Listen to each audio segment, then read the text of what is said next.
Il s'est tenu à Ouagadougou du 11 au 15 août dernier la rencontre consacrée à l'élaboration des avant-projets de textes relatifs aux sessions confédérales des parlements de l'AES. Est-ce que, à la suite de la présente session, ces textes ont-ils été finalisés et adoptés? Nous avons tenu du 11 au 15 août dernier la session portant sur l'élaboration des avant-projets de textes qui sont l'avant-projet de protocole additionnel au traité de l'AES et l'avant-projet de règlement intérieur. Ces textes ont été finalisés naturellement. Ils ont été remis au président de l'Assemblée législative de transition. D'accord. Et quelle était l'ambiance des travaux, vu qu'il y avait 3 délégations, à savoir le Burkina Faso, le Mali et votre pays, le Niger? L'ambiance des travaux était conviviale, bon enfant. Nous avons eu à travailler avec les délégations du Mali, du Burkina Faso et la nôtre.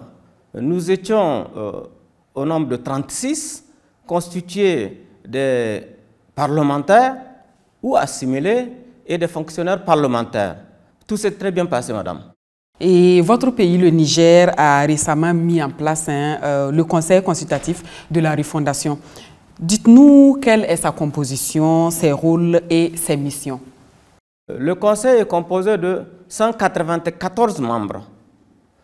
Ces 194 membres sont issus de toutes les régions du Niger. Nous en avons 8 régions. Il est composé aussi des couches socio-professionnelles du Niger, dont entre autres les militaires. Le Conseil consultatif de la refondation a un bureau constitué de 24 éléments. Un président, 7 vice-présidents, un rapporteur général, 3 rapporteurs, 6 présidents de commission et 6 secrétaires de commission. Quant aux missions, la première, ce sont des avis relevant du gouvernement. La deuxième mission, c'est des propositions et des recommandations qui sont l'initiative du CCR lui-même.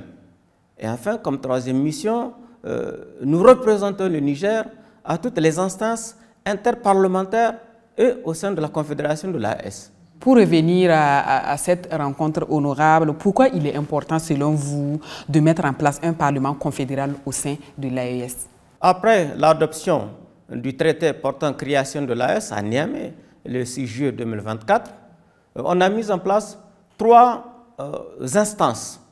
Le collège des chefs d'État, la session des conseils des ministres et enfin les sessions confédérales des parlements de l'AES.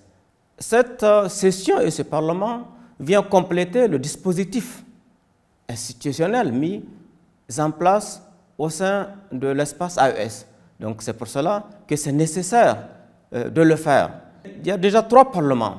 Le Niger étant le dernier né, donc il y a lieu de synchroniser nos efforts pour créer le 3e organe au sein de l'AES, qui est les sessions confédérales des parlements. Nous allons vous demander votre mot de fin. Je tiens à remercier les dirigeants de nos 3 États pour leur esprit de souveraineté, pour leur esprit de détermination de nos peuples à conquérir notre indépendance. Nous tenons à remercier son Excellence, le président de l'Assemblée législative de transition, Dr Ousmane Bougouma, pour tout ce qui a été fait pour nous en termes de conditions de séjour et de travail.